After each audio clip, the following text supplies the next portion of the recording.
পাঁচটা টমেটো আছে, তিনটে নিয়ে নিলে কটা পড়ে থাকবে? তিনটে কে নিল? তাই না, কে নিলে নিয়ে তুই কি লাভ? এই পাঁচটা টমেটো আছে, পাঁচটার মধ্যে এক দুই তিন, তিনটে নিয়ে নিলে তাহলে কটা পড়ে থাকবে?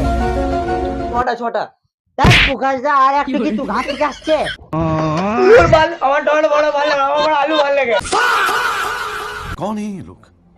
আরে তুই আলু ভালো লাগে তো, আজ আলু নিয়ে এলাম। এই পাঁচটা আলু আছে, পাঁচটা আলুর মধ্যে এক দুই তিন, তিনটে নিয়ে নিলাম। তো কটা আলু পড়ে রয়েছে? তুমি দুটোও নিয়ে নাও। তো না, দুটো আলুর ইয়ে হচ্ছে না। তুই এই যে পাঁচটা আলু আছে, পাঁচটা আলুর মধ্যে এক দুই তিন, তিনটে নিয়ে নিলাম, এবার কটা আলু রয়েছে? তুমি দুটো নিলাও না। না না, আমি আর তোকে পড়াবো না, আর পড়াবো না তোকে। না স্যার, স্যার পড়ান, আমি পারবো স্যার, পারবো স্যার। তখন থেকে বলছিস তুই পাচ্ছিস না তো। না স্যার পড়ান স্যার, আমি পারবো স্যার। এবার বলুন স্যার, এবার লাস্ট স্যার দেন স্যার, পারবো স্যার। দেখ এই লাস্ট চান্স, আর বলবো না কিন্তু। হ্যাঁ স্যার। আরে এই পাঁচটা আলু আছে, হ্যাঁ। পাঁচটা আলুর মধ্যে এক দুই তিন, তিনটে নিয়ে নিলাম, কটা পড়ে রইলো? এক তিন দুই, এক তিন, 10টা থাকবে, 10টা। ও বোকা, তুই যা।